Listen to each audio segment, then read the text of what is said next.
फिर भगवान फिर सावन मास की शुक्ल पक्ष की तृतीया तिथि पर प्रसन्न होकर मैंने तुम्हें दर्शन दिए।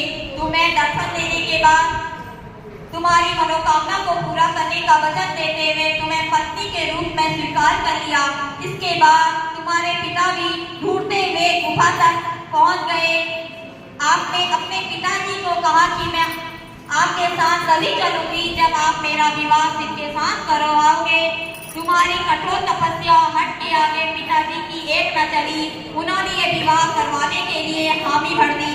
कथा को सुनते हेतु भक्त भोलेनाथ ने कहा कि सावन तीज के दिन तुम्हारी इच्छा पूरी हुई और कठोर तप की वजह से ही हमारे विवाह संभव हो पाया।